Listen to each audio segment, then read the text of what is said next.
지구상의 모든 생명체와 인류를 창조한 다른 행성에서 온 과학자들인 엘로힘, 그들을 사랑으로 맞이할 지구 대사관을 건설하자. 라일리안 무브먼트의 돈어. 질문. 첫 번째 메시지에 다음과 같은 인용문이 있다. 아무도 두 주인을 섬길 수가 없다. 한 편을 미워하고 다른 편을 사랑하거나 한 편을 존중하고 다른 편을 업신여기게 된다. 너희는 하느님과 재물을 아울러 섬길 수 없다. 마테오복음서 6장 24절. 그러므로 재물을 땅에 쌓아두지 말아라. 마테오 복음서 6장 19절. 이성서 구절을 오용하여 바티칸이 그 부를 축적해 온 데 대해 신랄한 비판이 가해지고 있다. 그렇다면 라일리안 무브먼트는 왜 그 회원들에게 돈을 요구하고 있는가? 그것은 바티칸과 같은 오류를 범하고 있는 것이 아닌가? 라엘의 답변. 신자들에게 청빈하게 살라고 권하면서 자기들은 부와 사치 속에 살고 있는 자들, 가난한 사람들의 돈으로 수많은 사제들을 부양하고 끊임없이 부동산을 늘리면서 오래된 궁전을 위병과 함께 유지하는 자들, 이 로마의 강탈자들과 우리들을 비교해서는 안 된다. 우리들의 운동은 현재 또는 미래에 있어서도 유급의 사제들을 부양하지 않을 것이며, 로마와 같이 많은 사람들이 주택난에 허덕이는 수도에서 그 땅의 4분의 3을 차지하는 집이나 부동산을 갖지도 않을 것이다. 우리들의 운동을 위해서는 실제로 많은 돈이 필요하다. 그 돈은 다음과 같은 뚜렷한 목적을 달성하기 위해 사용될 것이다. 첫째, 엘로힘의 메시지를 모든 나라의 언어로 번역하여 지구상의 전 인류에게 알린다. 둘째, 대사관을 건립하여 엘로힘이 공식적으로 인류와 만날 수 있도록 한다. 이 대사관은 화려한 궁전이나 대사원도 아니고 단지 모든 현대적 건물이 갖추는 쾌적한 시설을 갖춘 평범한 건물에 지나지 않으며 가장 작은 나라의 대사관이 가질 수 있는 외교 특권을 갖는 것으로 충분하다. 만약 운이 좋아 우리들이 이 두 가지 목적을 달성하는데 필요한 이상을 돈을 모으는데 성공한다면, 만일 우리들이 이 행성 전체의 메시지를 전하기도 전에 매우 짧은 시간 내에 그러한 돈을 모은다면 우리들은 대사관 근처에 연구센터를 건립하는 데 그 남은 돈을 사용할 것이다. 이 센터의 건립은 실험실에서 생명을 창조하는 연구에 관심을 가진 모든 과학자들을 불러 모으게 될 것이고, 그리하여 인간은 그들의 창조자들과 똑같은 일을 할 수 있게 될 것이다. 생물학적 로봇의 개발은 노동의 폐지와 더불어 궁극적으로는 화폐의 폐지를 가져올 것이다. 그리고 천재와 수재의 양성을 위한 학교도 설립할 것이다. 이러한 연구자들은 자신들을 이용하는 연구소나 다국적 기업으로부터 벗어나 자유로이 일할 수 있으며, 따라서 천재들이 국가기관에 의해 질식되는 일은 없어질 것이다. 이렇게 해서 과학자들은 더욱 파괴적인 무기를 만들기 위해 그들의 발견을 이용하고자 하는 군사, 정치권, 역자들의 수중에 그들의 발명품이 들어가지나 않을까 하는 두려움 없이 연구에 몰두할 수 있을 것이다. 시간과 공간 속에 일정불변한 것은 아무것도 없다. 질문. 첫 번째 메시지에서 엘로힘의 행성에 대해 썼는데 그 위치는 일광년이 조금 못 되는, 즉 빛이 1년간 달리는 거리인 약 9조 킬로미터, 빛은 매초 약 30만 킬로미터의 속도로 달린다 떨어진 곳에 있다고 했다. 그러나 현재 지구의 과학자들은 태양계 바깥에서 가장 가까운 별은 약 4광년 되는 곳에 있다고 한다. 이 차이를 어떻게 설명하겠는가? 라엘의 답변. 엘로힘은 우리들이 그들의 행성이 정확히 어디에 있는가를 아는 것을 원하지 않는다.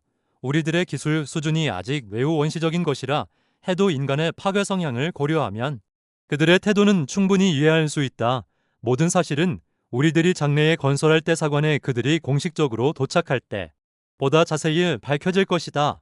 그때가 될 때까지 우리들은 자문할 수밖에 없다. 우리들의 운동에 참가하고 있는 과학자들은 다음과 같은 가설을 내놓고 있다. 엘로힘의 행성과 우리들의 행성 사이의 거리는 휘어진 공간에 따라 이동하는 빛에 의하면 약 4광년, 그러나 직선으로 진행하는 빛에 의하면 1광년이 될 수 있다고 한다. 이것은 하나의 가능성이다. 덧붙여 말하고 싶은 것은 빛은 우주의 각 증속을 항상 같은 속도로 진행하는 것은 아니다. 왜냐하면 시간과 공간 내에서 일정불변한 것은 아무것도 존재하지 않기 때문이다. 이것은 오늘날 과학자들이 범하고 있는 가장 큰 실수 중에 하나다. 그들은 한정된 시간의 관찰로부터 과거 수천 년간 또는 미래의 시간에 대한 결론을 이끌어내고 있으며, 또 제한된 공간에서의 관찰에서 무한한 공간에 대한 결론을 이끌어내고 있다. 지평선을 평평하다고 본 사람들은 지구가 납작할 것이라고 생각했다. 이것은 탄소 14 또는 칼륨, 아르곤, 우라늄, 나토, 트리움 등의 방사성 원소에 의한 연대 결정에 대해서도 똑같이 말할 수 있다.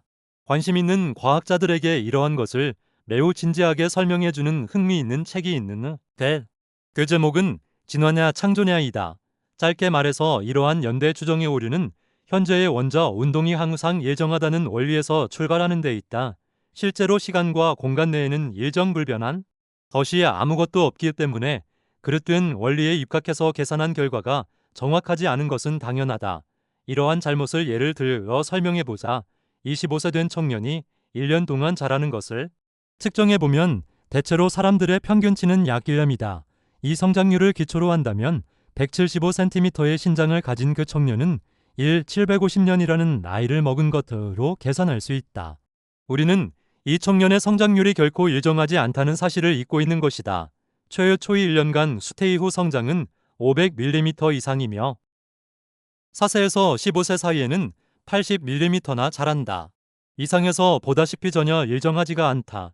그러므로 성장 과정을 부분적으로 관찰한 것을 토대로 연령을 결정하고자 하는 모든 시도는 완전히 잘못된 것이다. 역으로 최초의 1년간 성장률인 60cm를 기준하에 예측한다면 21년 후에 이 청년의 키는 12.6m가 되게 되지만 질문 후 첫 번째 메시지에서 엘로힘은 25,000년 전에 원초의 대륙을 만들었고 그 후 여러 부분으로 나뉘어져 오늘날 우리가 알고 있는 대륙의 형태가 되었다고 쓰여 있다. 어떤 과학자들에 의하면 미국 대륙은 매년 유럽 대륙에서 몇 센티미터 혹은 다른 사람들의 주장에 의하면 1m의 비율로 떨어져 나가고 있다고 한다. 만약 1년에 1m씩이라고 해도 25,000년 동안이라면 25,000m, 즉 25km에 지나지 않는다. 그러나 실제로 북미 대륙은 수천 킬로미터나 유럽으로부터 떨어져 있다. 이것을 어떻게 설명하겠는가? 라일의 답변 후 이 질문에 대한 대답은 바로 앞의 질문에 대답한 것과 똑같다. 인간의 성장 패턴에 있어서 최초의 1년과 21년째의 비율은 600대 1이다. 대륙의 이동에 대해서 말한다면 그것은 수천 배가 될 것이다. 되풀이 말하지만 시간과 공간 안에서 일정불변한 것은 아무것도 없다. 오늘날 대륙은 아마도 1년에 몇 센티미터의 비율로 이동하고 있을 터이지만 초기에는 매년 수백 킬로미터씩 이동했다. 최근 아라비아 반도 부근에서 지진이 일어났는데 이 지진은 하룻밤 사이에 두 지역을 1m 이상은 격리시키는 단층을 만들어 사람들을 놀라게 했다. 우리들은 현재 지구가 비교적 안정된 시기에 살고 있다. 우리 어버이들이 일으킨 원초의 대륙에 대한 창조요. 폭풍 영향을 임한 5,000년이란 세월이 흐르는 동안 천천히 완화된 것이다. 무한의 시간과 공간 속에서는 물질의 형태이든 에너지의 형태이든 일정불변한 것은 아무것도 없다. 세포 설계도의 전송과 액골. 질문 라헬을 우리들의 창조자 엘로힘이 보낸 최후의 예언자로 인정하는 사람들은 라헬 또는 라헬에 의해 그 자격이 인정된 가이드에게 나가 그들의 세포 설계도를 전송하는 것이 필요하다고 했다. 또 이것은 장차 불사의 행성에서의 재생을 위해 각 나엘리안이 유전자 코드를 보존하기 위한 것이라고 했다. 또 한편 각 나엘리안은 사후에 그들의 액골이 최고 가이드에게 보내지도록 유언에 필요한 조치를 취하도록 요구받는다. 세포 설계도의 전송이 이미 행해졌다면 달리 액골을 보낼 필요가 있는가? 라헬의 답변 세포 설계도의 전송은 엘로힘을 우리들의 창조자로 승인하는 절차이며 각 나엘리안이 살아있는 동안 유효한 것이다. 액골을 보존은 사후에도 계속해서 엘로힘을 우리들의 창조자로 인정하는 것을 의미한다. 두 가지가 함께 생과 사에 있어서 완전한 승인을 구성하는 것이다. 각 개인의 세포 설계도, 즉 유전의 자코드는 거대한 컴퓨터에 등록되는데 이 컴퓨터는 각 개인의 수태시, 즉 난자와 정자가 만나 새로운 인간의 유전자 코드가 형성되는 순간부터 살아있는 동안 행해진 우리들의 모든 행위를 기록하고 있다. 이렇게 인간을 전생애 동안 추적하는 컴퓨터는 각 개인의 생을 마칠 때 가장 가치 있는 인간들만이 환영되는 엘로힘의 불사의 행성에서 그가 영원한 생명을 얻을 자격이 있는지의 여부를 판단하게 된다. 질문 라엘리안이 사고로 사망하고 그 신체가 완전히 파괴될 때는 어떻게 되는가? 라헬의 답변 만일 문제의 라엘리안이 자신의 액골을 최고 가이드에게 보내달라는 요청을 그의 유언장에 명시하는 사전 조치를 취했다면 아무 문제도 없다. 그러한 사실은 우리들의 모든 행적을 기록하는 컴퓨터에 의해 분명히 인식되기 때문이다. 마찬가지로 에꼴의 채취라는 라엘리안의 유언이 당국의 겁으로 지켜지지 않을 때에도 크게 문제되지 않는다. 중요한 것은 각 라엘리안이 그와 같은 의미의 유언을 남겨둔다는 사실이다. 라엘리안 숫자가 수백만이 될 때에는 정부도 법적으로 그들의 유언을 존중하지 않을 수 없게 될 것이다. 초기 기독교도들의 유언도 그들이 소수파로 남아있는 동안은 결코 지켜지지 않았다. 라엘리안 무브먼트는 제세의 천년기에는 제9의 다수파의 종교가 될 것이고 그때에는 모든 라엘리안의 유언이 존중될 것이다. 질문은 대다수의 사람들은 나이를 먹은 후 죽는다.